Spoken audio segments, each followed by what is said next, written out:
si lagu terbiasa ini nih? Bagian refrennya. Boleh refren, mau semenit juga nggak boleh, mau habis juga nggak apa-apa. Mau semenit juga nggak boleh gimana? Aku nyanyiin bagian. Yang indah tadi tuh. Yang indah siapa? Yang liriknya indah. Oh, aku nyanyi satu bait sampai ref gitu ya. Oh, ya boleh.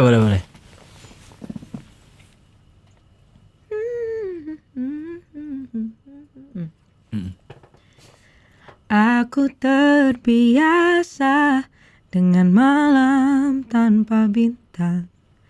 Aku terbiasa dengan siang tanpa surya. Namun aku tak ingin terbiasa dengan dunia tanpa cinta. Aku terbiasa dengan tetes air mata. Aku terbiasa dengan tawa dalam duka. Namun aku tak ingin terbiasa menyerah pada harapan. Biar dunia rasakan cintaku, walau ku tak rasakan cintamu.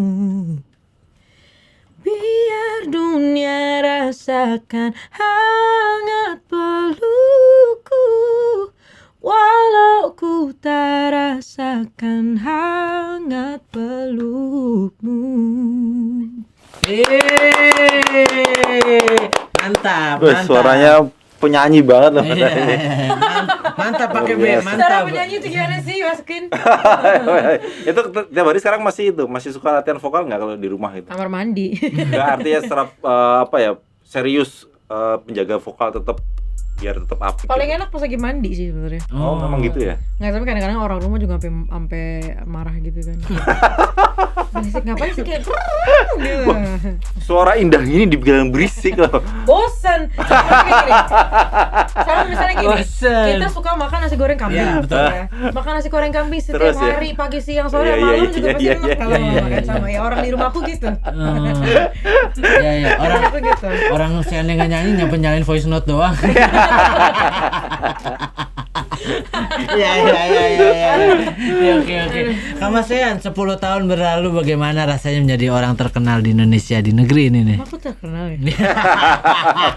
Centangnya udah biru, berarti udah Centangnya populer. biru, centang Iya, centang biru. biru. Sebenarnya aku tuh selalu bertanya-tanya, ini sebenarnya salah satu pertanyaan yang selalu aku pertanyakan kepada diriku sendiri. Sebenarnya apa sih parameter orang terkenal tuh? Gitu. Yap. Ya kan nggak mungkin kalian kan keluar nanya-nanya, kamu kenal saya nggak? Gitu. Kamu nggak kenal saya siapa, kan nggak mungkin gitu kan, gitu. Cuman terus kadang-kadang kayak aku kalau denger istilah kayak artis gitu, seleb, seleb. Gak nyaman ya? Iya, kayak kurang nyaman sebenarnya, atau dibilang kayak iya nih, maksudnya sekarang gimana rasanya jadi orang terkenal, kayak tadi kan pertanyaan gitu. Iya. Aku kadang-kadang masih kayak bingung juga gitu menjelaskan kalau jadi orang terkenal banyak orang yang notice kita, yang mengenali kita gitu di luar gitu ya. Aneh aja sih rasanya. Nggak, kadang-kadang misalnya kayak lagi supermarket gitu ya. Ini kan tapi kalau sekarang kan pakai masker ya. Tapi masih loh. Pakai masker masih ada yang kenal gitu. Aku nggak tahu dari mana kenalnya, tapi ada yang kenal. Nah, cuman kalau dulu kan maksudnya sebelum pandemi nggak pakai masker kemana-mana ya orang langsung kelihatan gitu, bukan harus tahu. Itu kayak lagi belanja gitu, misalnya lagi ke minimarket, supermarket belanja gitu aja mau ngapain gitu. Terus kayak kok dilihatin ya, kenapa ya? kayak ngerasa aneh apa ya? gitu, ngerasa aneh. Terus kayak bisik-bisik orang gitu kan. Terus kalau misalnya aku lagi sama adekku, Kak, kalau lupa ya lu artis gitu. Iya. Gitu. Jadi mengakui. Ada yang bisik-bisik. Oh, Angela Karamoy. Salah, bukan Angela Karamoy. Aku pernah diundang salah satu stasiun TV. Jadi acaranya itu acaranya variety show tapi kayak temanya fashion gitu. Jadi tantangannya adalah aku harus bisa nawar benda ini, sepatu ini gitu kan. Nah, tapi yang punya toko sepatu itu kekeh banget. Iya Mbak, Angel Karamoy. Angel Karamoy. Bukan Bu, saya bukan Angel Karamoy. Bu, kalau saya bener bukan Angel Karamoy, ini sepatu buat saya ya. Bener gitu. Deal ya Bu, deal. Gitu. Nih ya Bu, saya buka Google nih Angel Karamoy yang ini. Terus gue bilang, gue mirip Angel Karamoy dari mananya gitu kan. Padahal gue asal doang, tapi bener ada kejadiannya loh. Iya. Hebat loh, luar biasa. Jadi Mas Ari ini bayangin bukan ngomongin Kamasean, jangan ngomongin Angel Karamoy ini di sini nih. Kan Angel Karamoy kan belakangan ini nongol mulu di YouTube gitu. Podcast ya. Iya, terus pas ngeliat saya nih kan kok sekilas mirip Angel Karamoy. Kalau aku Angel Karambol. Iya. Tapi sama sekali memang tidak nyaman dengan image itu. Mungkin kalau dibilang nggak nyaman nggak juga, maksudnya kesannya kalau aku bilang nggak nyaman aku kesannya nggak bersyukur gitu ya. It's nice gitu kalau dikenalin orang gitu, apalagi kalau disenyumin gitu kan. Kadang-kadang lagi bete atau lagi sedih terus saya kalau keluar terus kayak ketemu orang-orang yang ngenalin kita terus orang-orang nyapa terus senyumin, itu kan bikin bahagia juga gitu.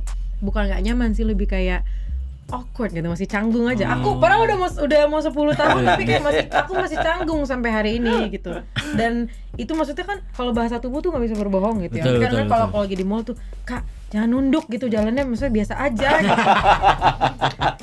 Biasa aja gitu. Kalau nunduk malah ketahuan ya. Iya, Itu Kamasean tuh. Duduknya karena kayak ya itu kan berasa gitu. Maksudnya aku tuh emang dari kecil anaknya sensitif banget gitu. I'm an empath gitu kan. Jadi I feel everything around me. Maksudnya aku sometimes I feel too much gitu. Jadi it can be a little bit overwhelming gitu. Makanya kayak kadang-kadang apalagi kalau ke tempat yang ramai gitu kan, tempat umum gitu kan pasti banyak orang gitu kan. Jadi ya kadang-kadang gitu bahas itu canggung gitu. Jalan nunduk. Kenapa nunduk? Ada ini penyidik KPK. Balik lagi. Meski Mas Ari nggak tahu KPK itu singkatannya apa. Apa tuh? Komunitas Pecinta Kamasean. Dasar. Jadi soalnya ke gedung itu ketemu fans berarti ya? Oh iya, selalu kalau nggak salah Jumpa fans. Walaupun disangkut pautinnya sama Wawan. Tapi kalau ke tempat umum gitu emang tiba-tiba merasa terganggu, pernah gitu kah atau justru biasa aja? Atau ada pengalaman apa gitu ketemu sama tiba-tiba dicubit, tiba-tiba lemas gitu. Wah udah pernah itu dicubit, diginiin hidungnya tiba-tiba. Aku di bandara waktu itu di Semarang ya, ada sekumpulan ibu-ibu gitu kan. Ini yang penyanyi itu loh, penyanyi gitu. Karena penyanyi itu ya. Terus itu tanya dong, penyanyi apa Bu lagunya? Yang mana dulu gitu. Kira penyanyi keroncong. Iya. Terus datangin nggak ada hal apa, nggak ada basa-basi, tiba-tiba datang dicubit hidungnya. Terus kayak, kenapa nyubit hidung gitu? Kenapa? Iya. Gitu. Cuman bisa dilaporin itu ibu sebenarnya itu kan. bisa, tapi itu kan masih berapa tahun lalu jadi ya masih itulah. Oke. Dan aku gimana ya? Mau bilang apa? Banyak sih masa pengalaman yang kurang mengenakannya, tapi masih bisa diimbangi sama pengalaman yang menyenangkan. Gitu. Tapi ya maksud dalam segala satu pasti kan ada pro kontra ya. Jawaban diplomatis. Wih, jawaban diplomatis. Tapi ini Mas, pengalaman enak atau enggaknya gue sempet baca berita gitu. Sean sampai dibilang operasi plastik. Dia tahu. Gara-gara apa itu? Mungkin makanya tadi Mas Ari bilang mirip Angel Karamoy. Enggak dong, kan Mukanya berubah dulu, idol kayaknya kayak gini mukanya. enggak dong, kan saya riset dulu nih, riset. Riset. Betul. Nah, Betul.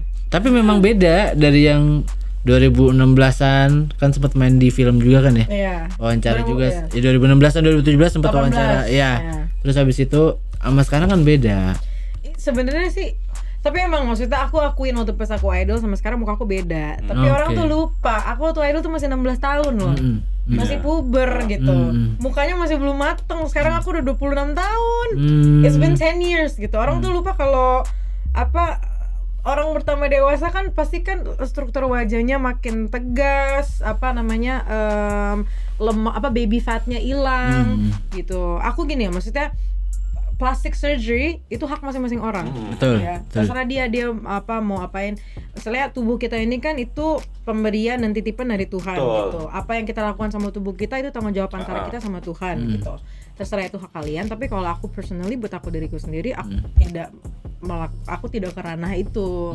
Gitu. Aku kalau merawat diri tapi tidak melakukan apapun yang invasif gitu, yang kayak prosedur misalnya kayak operasi plastik atau yang suntik-suntik apapun itu juga aku enggak gitu. Berarti orang yang bilang Sean operasi plastik itu yang ngelihat di 2012 terus baru ngelihat lagi di 2020 Mas. Iya. Kaget itu ya. Kaget, Wow, kaget. berubah gitu. Karena memang orang mungkin kalau liatin kayak bandingin video-video dulu sama video-video sekarang gitu, terus foto-foto dulu sama foto-foto sekarang gitu tuh emang kelihatan sih bedanya. Tapi itu orang lupa faktor yang paling utama dan paling penting itu. Kalau aku tuh dulu masih ABG gitu. Betul. Sekarang udah 26 tahun. Iya, sekarang udah lebih dekat ke 30 daripada ke 20.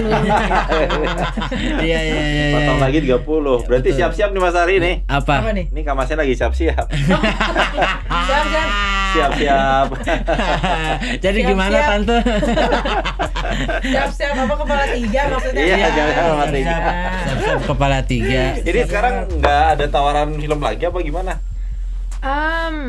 Kalau Apa mau fokus aja di nyanyi? untuk sekarang ini belum. Maksudnya aku tidak menolak ya. Maksudnya kalau kesempatan itu aku masih open lah untuk itu, karena pengalaman aku main film tuh maksudnya sangat menyenangkan gitu. Jadi aku nggak bilang aku mau fokus nyanyi dulu, nggak juga gitu. Tapi memang sekarang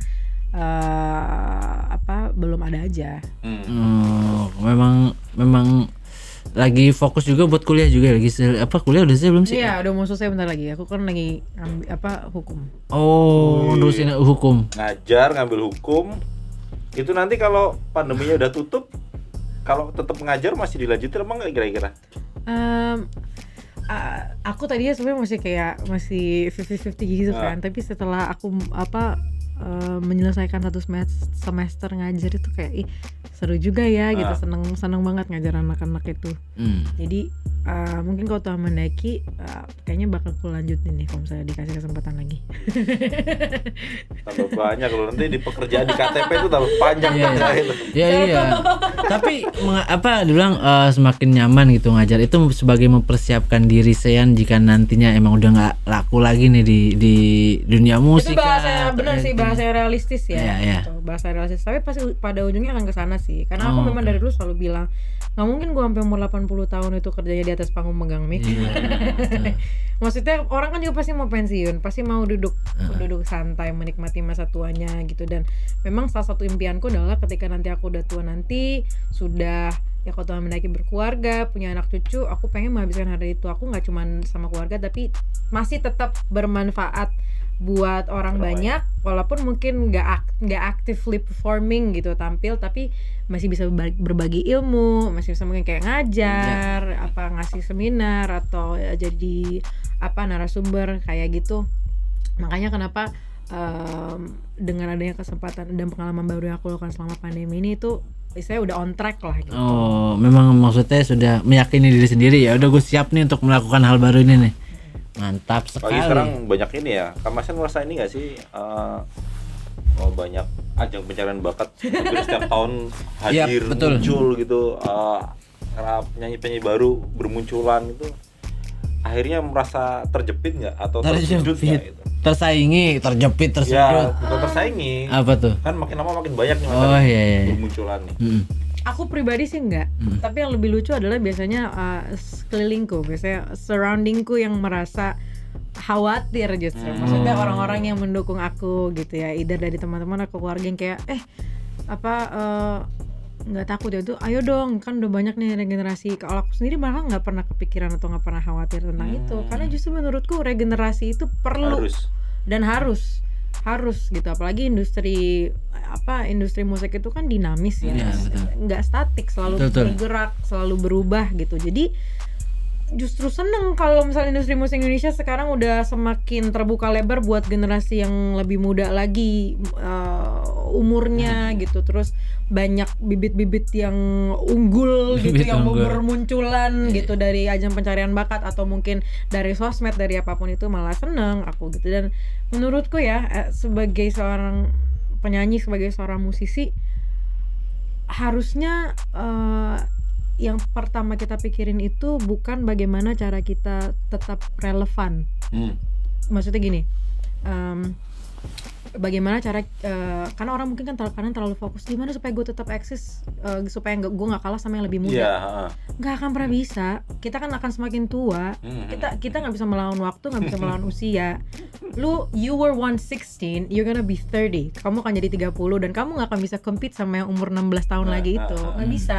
So what you have to do ya fokus sama diri sendiri aja. Keep doing what you're doing, keep doing what you love doing.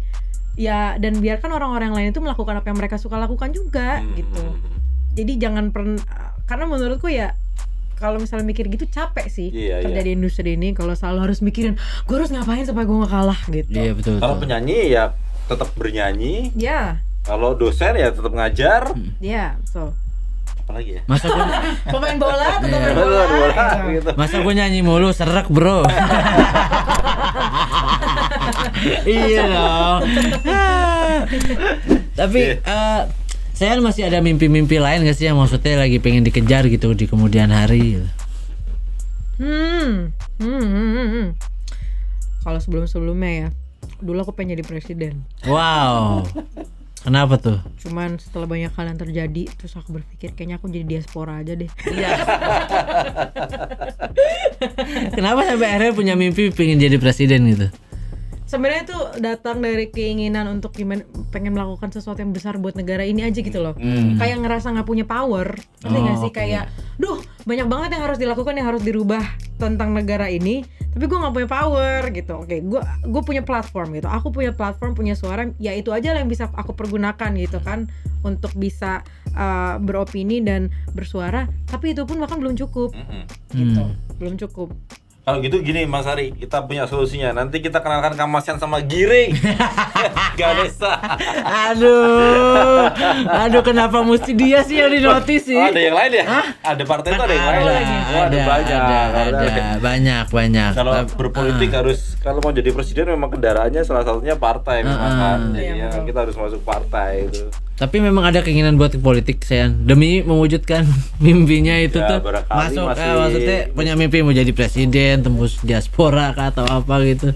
Kita lihat nanti lah ya. Maksudnya ya kalau misalnya kau mendaki jalurnya ke sana juga paling nggak kan relevan lah sama pendidikan yang aku tempuh sekarang. Aku lagi belajar hukum kan. Gitu. Jadi ya nggak bodoh-bodoh amat lah gue nanti. Ada maksudnya ada apa? Aku kredibel lah gitu. Ya. Saya memang ngambil jurusan hukum untuk mempersiapkan ke arah sana juga. Itu kan salah satunya bisa akan ke sana ya. Cuma awalnya sih kenapa kira ke hukum? Ya selain karena itu, karena aku pikir akan sangat bermanfaat untuk masyarakat. Maksudnya sebagai public figure akan bermanfaat buat masyarakat lah dari bidang hukum dan untuk diriku sendiri. Kenapa? Banyak pekerja di industri hiburan yang ya taunya kerja aja tapi mereka nggak tahu hak dan kewajibannya mereka dari segi hukum. Sementara kita itu di dunia ini itu selalu berhubungan sama kontrak, agreement dan segala macamnya gitu. Apalagi kan di industri ini kayak contohnya haki gitu. Ya betul sekali. Gitu. Kenapa sekolah? Kenapa sekolah ngambil hukum itu? Karena haki. Karena haki. Karena tapi ada kayak Marcel Sihaan, kayak Once Michael itu kan backgroundnya juga hukum, dia magister hukum juga mereka. Aku kemarin salah satunya ngobrol sama Marcel juga tentang itu. Maksudnya pas ceritakan, iya aku juga lagi sekolah hukum. Bagus, lanjutkan. Oke, mantap. Mudah-mudahan sampai S3 nih Mas Ari ya. Amin. Kan udah S3-nya. SD, SMP, SMA. Aduh, Jayus ya, maaf ya. Yo, coba lagi. Udah. Oke. Hari itu joknya dari aku SD loh. Iya. Kan saya masih muda Kak, sama kayak Kakak. Saya yang udah tua cuma dia doang. Oke, Kamasian, terima kasih sudah datang di Warta Kota. Terima kasih Kamasian. Iya. Kamasian Matthew. Kamasian Matthew. Pakai S enggak sih itu? Oh, Matthews. Oke. Kalau pakai ester nggak dingin. Iya. Terima kasih. Ditunggu lagi karya-karyanya Kak Kamasian. Ditunggu albumnya. Barangkali masih kepikiran, masih semangat bikin album. Iya. Masih dong. Harus walaupun masih dong. Oh ya, kan sekarang udah ada label lagi baru ya kan. Nggak sendiri lagi kan.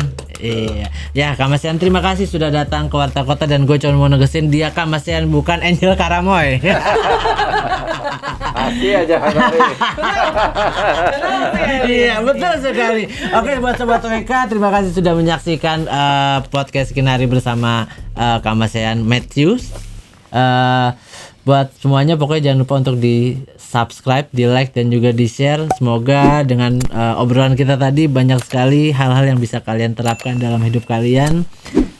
Jangan lupa untuk sebarkan kebaikan dari obrolan ini. Semoga bermanfaat dan sampai jumpa di podcast Kinari berikutnya dengan tamu yang lain. Dadah.